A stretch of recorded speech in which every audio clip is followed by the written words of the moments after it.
Chapter 1. The geometry they didn't want you to see. What if the walls of ancient temples weren't just decorative? What if their patterns, angles, and proportions weren't just art but code? A silent language waiting to be unlocked? From the temples of Karnak to the megaliths of Teotihuacan, sacred architecture has always echoed with something more than stone, something older than scripture, something wiser than words. Look closely, not with the eyes, but with the stillness behind them, and you begin to notice a geometry that doesn't just appeal to aesthetics, a geometry that feels like it's speaking to a part of you that remembers, but doesn't know how. They told you sacred temples were places of ritual, that their purpose was symbolic, ceremonial. They never told you that many of them were built as instruments, harmonic devices that used shape, sound, and space to activate consciousness. Why? Why hide this? Because when you understand geometry, truly understand it, you stop seeing the world as matter, and you start seeing it as vibration, as harmony, as frequency encoded through shape. The Greeks hinted at this through Pythagoras. He spoke not just of triangles, but of the music of the spheres, the idea that the universe itself is structured by harmonics. But Pythagoras didn't invent this. He inherited it. From where? Egypt, Babylon, Atlantis. In these temples, sacred geometry wasn't an aesthetic choice. It was a key, a way to open hidden doors in the psyche, frequencies that alter the way energy flows, not just through a building, but through you. Take the number phi, the golden ratio, found in the spirals of galaxies, hurricanes, nautilus shells, and temples. This ratio appears not by chance, but by design, because phi encodes balance, growth, harmony, and when your mind is exposed to it, whether through vision, sound, or form, something inside you aligns. You don't understand it mentally, you feel it, but not all geometry is visible. Many of the most sacred forms are hidden, encoded in floor plans, the spacing of pillars, the dimensions of hidden chambers. Why hide it? Because not all knowledge was meant for the uninitiated. The ancient builders were not constructing monuments to ego. They were mapping consciousness. Every chamber was a frequency, every angle a vibration, every path through the temple an inner journey. You didn't just visit the temple, you moved through a code. You activated something within yourself by physically walking its proportions. It's no accident that certain rooms make you feel peace, or others, fear. The ancients knew how energy flows through form. They understood that geometry is vibration slowed into structure. A temple is a frozen song, and some of these songs were forbidden, not because they were dangerous in themselves, but because of what they awaken. Geometry, you see, is the skeleton of reality, the hidden lattice upon which energy moves. Change the geometry and you change the resonance of space. This is why the Sphinx faces the rising sun, why Gothic cathedrals echo sacred ratios, why the pyramids are aligned with the stars. They are not tombs, they are transmitters, receiving from above, broadcasting below. But someone didn't want you to remember that, because a soul that understands sacred geometry begins to awaken, begins to see the illusion. This is why modern education teaches geometry without meaning, numbers without resonance, form without frequency. They want you to forget that numbers aren't just abstract. They are alive. that a triangle can encode willpower, that a circle contains eternity, that a spiral is a bridge between dimensions. They never told you that geometry can heal, or that it can destroy, that certain shapes create coherence in the energy field of the body, and others can shatter it. But the ancients knew. Temples weren't just places to worship the divine. They were architectures of initiation. Step into one tuned correctly, and it begins to tune you in return. Your breath slows, your heart aligns, your thoughts grow still. Why? Because you've entered resonance with a forgotten field, the subtle architecture of consciousness itself. You are not standing in a building. You are standing inside a frequency. And when you learn to feel this geometry, to move within it consciously, it begins to reveal something, a memory, not of something you've learned, but of something you've always known. The geometry they didn't want you to see was never about stone. It was about you. So ask yourself, what else have they built in your world, not to activate you, but to distract you? And what would happen if you remembered the true purpose of sacred space? Chapter 2: Why temples are frequency chambers, not buildings. What if everything you've been taught about buildings is backwards? What if the greatest structures of the ancient world weren't created to house people, but to tune souls? To modernize, a temple is a structure. Walls, columns, roofs, altars. But this is a trick of perception. Because a true temple was never meant to be seen, it was meant to be felt. Let this sink in. Temples weren't constructed for rituals. Rituals were constructed to activate temples. And temples? They were built not to enclose, but to resonate. Everything in this universe is vibration. You know this already, from the subatomic dance of particles, to the songs in your chest, to the thoughts you broadcast without a word. Vibration is the first language, and sacred temples are its most ancient instruments. They are not buildings. They are frequency chambers. Listen, each chamber, each column, each angle was carefully calculated to generate a specific vibration. Stone wasn't chosen for strength, but for resonance. Sandstone hums differently than granite. Basalt vibrates like a drum. When you step inside an ancient temple, you're stepping inside a harmonic field. One that was tuned, refined, perfected not to reflect belief, but to alter consciousness. Why do you think chanting was used? Not for performance, but because voice, shape, and intention, combined inside a sacred chamber, activated the field. These weren't passive spaces. They responded. Temples were alive. Think of the Great Pyramid not as a tomb, but as a layered oscillator, a generator of standing waves, a machine of sound and silence. It's not an empty relic. It's a device. And this isn't theory. Experiments have shown that certain chambers in ancient temples amplify specific frequencies. That sound lingers in ways modern science still can't explain. Why? Because the ancients knew what we forgot.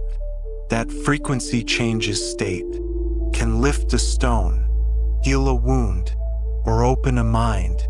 Imagine this: you walk into a temple. The walls are carved with symbols. The ceiling opens to the stars.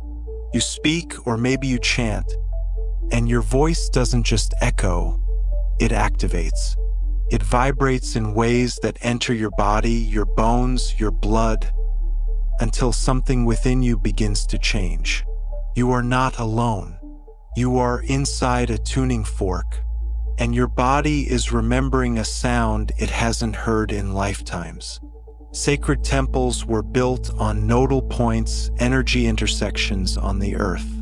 Ley lines, dragon veins. These sites weren't chosen randomly. They were selected because they pulsed with natural currents. And the temples amplified them. Stone is a conductor. Form is a tuner. Intent is the ignition. Together, they created portals. Not portals of science fiction, but portals of the soul. Walk the path correctly. Chant the tone, focus the breath, and reality begins to shimmer.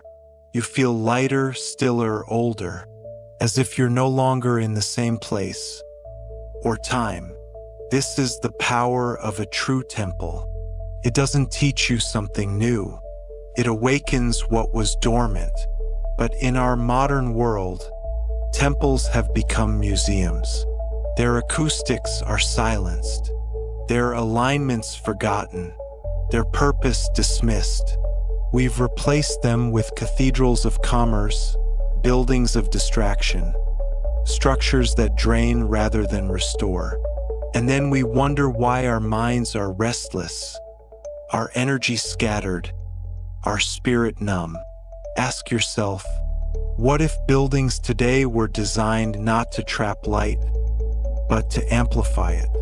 What if a hospital vibrated like a healing chamber? What if your home resonated like a sanctuary? The ancients weren't primitive. They were aligned. They knew that consciousness is frequency, and frequency needs a vessel. That vessel was the temple. And now that knowledge is returning. Some modern sound researchers are beginning to replicate ancient temple acoustics, discovering that specific frequencies open heart fields, balance the hemispheres of the brain, activate dormant DNA. This isn't metaphysics, it's memory, because deep down, something in you remembers what a temple truly is.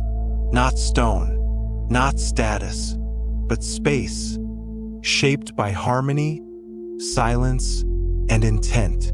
So the next time you visit an ancient temple, pause. Listen, not with your ears, but with your breath. And ask yourself, what frequency does this space carry? And what part of you is beginning to awaken because of it? Chapter 3. The hidden blueprint of consciousness. What if your mind isn't just a receiver of thought, but an architect of reality? What if the sacred temples of old weren't just buildings, but maps? Not maps of land, not maps of stars, but maps of you, hidden beneath their stones, behind their symbols, encoded in their proportions, is something more ancient than memory and more precise than language. A blueprint, a design for consciousness itself. The ancients didn't separate mind from matter. They understood consciousness isn't something that happens inside you. It is you, and it stretches beyond the limits of body, time, and even space. But how do you describe the invisible? How do you build something that resonates with the soul? You do what the ancients did, you shape it into form. And that form is sacred geometry. Circles, triangles, spirals, tetrahedrons, the flower of life. These are not decorations. These are instructions, keys. When you meditate on them, walk through them, or even just look, something begins to shift. Why? Because geometry is the language of consciousness. The same way DNA is a code for the body, geometry is a code for the soul. This is why the most ancient sacred spaces, from Egyptian temples to Mayan pyramids to Vedic yantras, share eerily similar proportions. Not because of cultural diffusion, but because they all accessed the same blueprint. And that blueprint didn't come from books, came from within. Every proportion in the human body mirrors cosmic ratios. The distance between your eyes, the rhythm of your breath, placement of your chakras, it's all geometry. And when you stand in a space that reflects that geometry, your own field begins to realign. That's the secret no one told you. Temples aren't just physical. They are psychological, spiritual, holographic. Their geometry maps not just the cosmos, but the architecture of consciousness. The ancients didn't just build to the stars. They built to the soul. They knew that just as a seed contains the pattern of a tree, your consciousness contains the entire universe. Compressed, veiled, forgotten, but never lost. And when you enter a space that mirrors that pattern, your awareness begins to expand. You begin to remember that you are not separate, that you are not limited, that you are not just observing reality, you are generating it. Because here's the truth: consciousness doesn't reside in the brain. The brain is just a transceiver. Consciousness is a field, a living geometry of energy, thought, memory, and will. Temples were built to awaken that field, to resonate with its shape, to guide the initiate through a journey, not outward, but inward. You move through the temple as you move through yourself. Each chamber a layer of mind, each gate a threshold of transformation, until finally, at the center, the sanctum, you encounter not a god but yourself unveiled. This is why the ancient temples are often aligned to solstices, equinoxes, star systems. Not for superstition, but for synchronization. When a building aligns to the heavens, it aligns you with the cosmos. And when its form mirrors your inner structure, it becomes a tuning device for your field of consciousness. This isn't metaphor, it's design. And it was hidden, because once you realize that your consciousness follows a structure, you begin to ask, who built it? And what happens when you learn to move through its halls with awareness? You begin to see through the illusion. You begin to build not with materials, but with thought. You stop reacting and start creating. That is the forbidden knowledge. The realization that the same laws that shape the pyramids, the stars, the spiral of galaxies, also shape your being. You are not apart from the sacred geometry. You are it. So when you meditate on a yantra, when you walk through the dimensions of a temple, when you feel a space vibrating with something ancient, it's not just about architecture. It's about remembrance of the blueprint encoded inside you, of the consciousness you truly are. And the question becomes, what would your life look like if you lived from that design? Chapter 4. Frequencies encoded in stone and silence. Silence is not the absence of sound. It is the space where frequency awakens. Inside ancient temples, silence was not emptiness.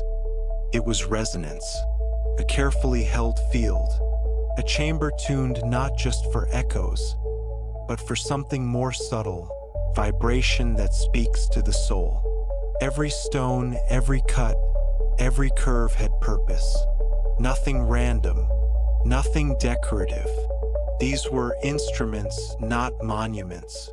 What if I told you that some of the most profound teachings of the ancients were never written in texts, but carved into space, etched into walls not through symbols, but through the very way sound moved within them?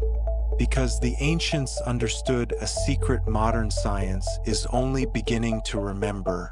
Stone remembers, and silence is a medium of transmission.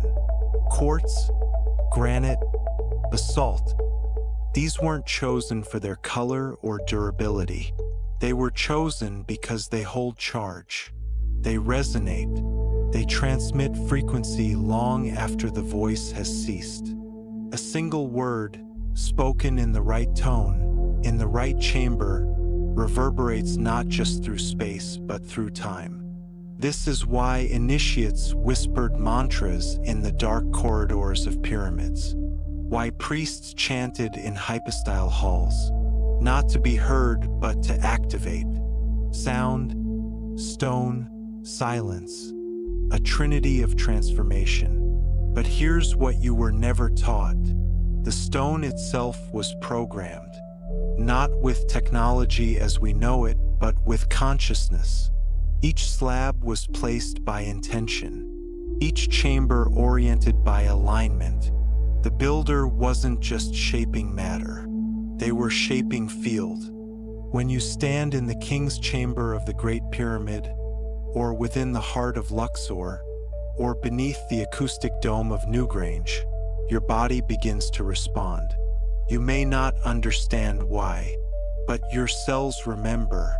This is how the temples speak, not through words, but through resonance. Certain frequencies, some say 111 Hertz, others speak of 432 Hertz, have been measured within sacred spaces. These tones are not accidental. They entrain the brain into altered states. They synchronize hemispheres. They open the heart. Because frequency is the language of consciousness, and temples were designed to speak it fluently. Imagine this. A priest enters a chamber at dawn.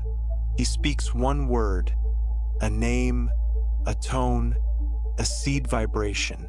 The geometry of the space catches it, amplifies it, reflects it inward, and the chamber begins to hum. Not with noise, but with intention. You, standing in that same space centuries later, feel a shiver, pressure, presence.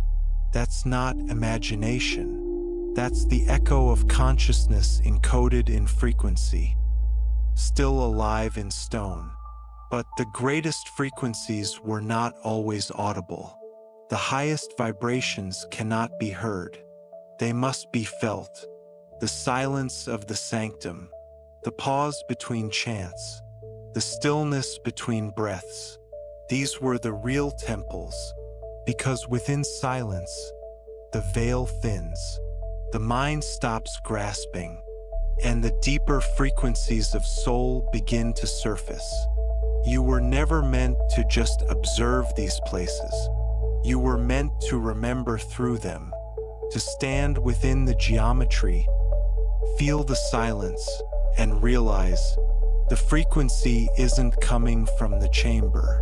It's coming from you. The stone is the mirror. The silence is the invitation. And the vibration is what you awaken when you remember who you are. So now ask yourself, what is your frequency right now? And if you stood in the right temple at the right moment and spoke the truth of your soul aloud, what would the stone whisper back? Chapter 5: The Grid Beneath the Temples. What if temples weren't just placed on earth, but plugged into it? What if beneath every sacred site, there's something humming, a network, pattern, a grid, not man-made, not imaginary, but real, energetic, alive. From Machu Picchu to the Great Pyramid, from Stonehenge to Angkor Wat, these ancient wonders were not scattered at random. They were positioned, not just to align with the stars above, but to connect with the energy lines below. You've heard them called ley lines, song lines, dragon paths. These are the invisible currents of the earth, and the ancients knew them well. But this is what they didn't teach you in school. The earth has its own nervous system, and temples were built as acupuncture points, nodes along a living planetary body. Each temple wasn't just a building, it was a transmitter, a receiver, a generator of consciousness, and the grid connected them all. Temples were stations designed to hold resonance, project frequency, and stabilize the energy field of the earth itself. That's why certain sites feel charged, like something is pulsing beneath your feet. It is because the earth is not inert. It's a conscious, breathing field, and the ancients were in relationship with her, not as masters but as allies. Now consider this. When you activate a temple through chant, breath, silence, ritual, you're not just activating that place. You're activating the grid it belongs to. That grid connects continents, oceans, timelines, and you are standing in the center of a planetary circuit. But here's the forbidden part. Your body mirrors this grid. Your chakras, energy centers within you, resonate with planetary nodes. Your spine aligns with the axis of Earth. Your breath is in rhythm with the Earth's pulse. You are not a separate observer. You are a living temple on a living grid. That's why the ancients walked pilgrimage routes, moving from one sacred node to another. Each stop wasn't just a destination. It was an activation. Their journey mirrored the movement of energy through the earth and through their own body. This is the secret hidden beneath the temples. There is a sacred architecture within the planet, and that same architecture exists within you. Temples were never meant to stand alone. They were part of a vast energetic system, one we've forgotten, paved over, ignored, but it still pulses, still waits, still remembers. And when you stand in alignment with it, physically, energetically, consciously, something unlocks. The grid beneath the temples isn't just a map of the earth. It's a map of conscious evolution. Each node a frequency, each temple a tuner, each pilgrim a conductor. So now ask yourself, if you knew where the grid ran beneath your feet, what would you build? What would you awaken? And what would happen if the temples reactivated? Chapter 6. Why the mystery schools hid these designs. There was a time when the greatest wisdom wasn't written. It was whispered, not to crowds, not to kings, but to the ready, initiates, seekers, those who had crossed the threshold between knowing and remembering. This was the path of the mystery schools, hidden orders scattered across Egypt, Greece, Persia, and beyond. But what did they guard so carefully? Not just rituals, not just symbols. They guarded designs, blueprints of consciousness, maps of energy, geometries that, once understood, alter the human being. But why hide them? Because these designs aren't just knowledge. They're tools. Tools that can awaken or be used to control. You see, geometry is not neutral. Frequency is not passive. Together, they create states of being. Once you know how to arrange space, how to shape sound, proportion, light, you begin to influence awareness itself. The mystery schools knew this. They studied it.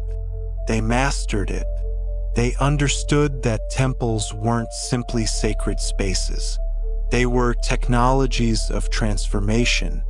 To walk their corridors was to move through initiation. Each step was symbolic. Each doorway a portal, each vibration a test. But this wasn't for everyone, because real power, the power to reshape consciousness, demands responsibility, integrity, purity of heart. That's why the mystery schools hid these designs, not out of selfishness but protection. They had seen what happened when sacred forms were misused, when frequencies were manipulated for control, when geometry was no longer aligned with truth, but with domination. History remembers Atlantis not just as a fall, but as a warning. The last time sacred knowledge was shared too widely, too quickly, it was twisted, and the collapse that followed still echoes in our blood.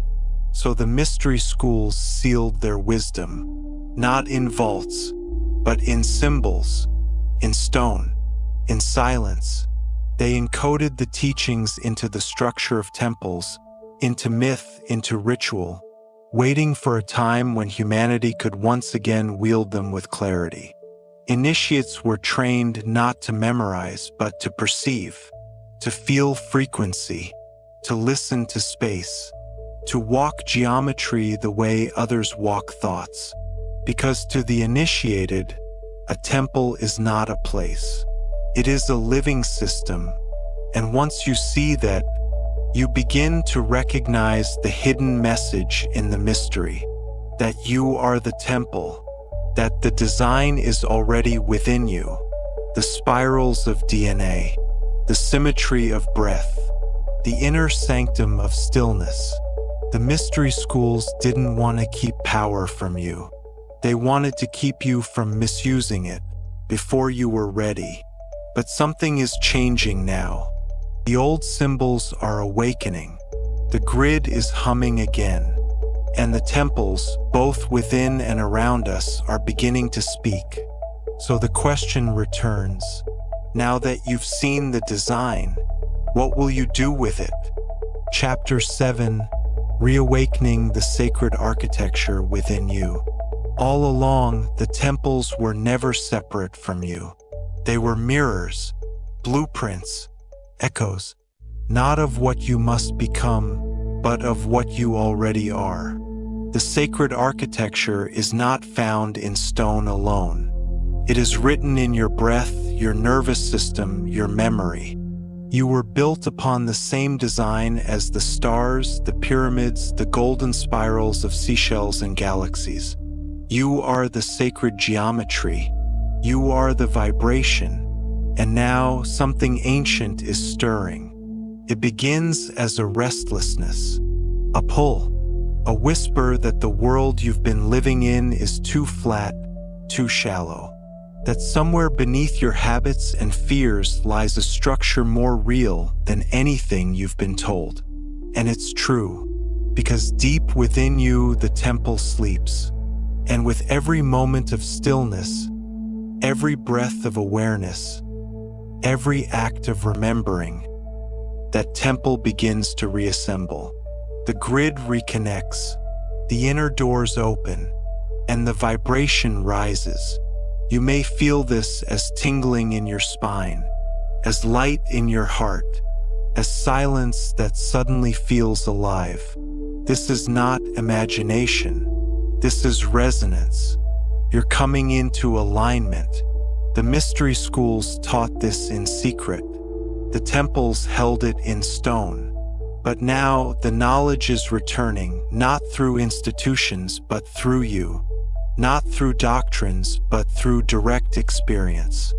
You are remembering what it means to stand in your own sacred chamber, to move through your body as if it were a sanctuary, to speak words that carry tone, not just meaning, to think thoughts that create, not just consume.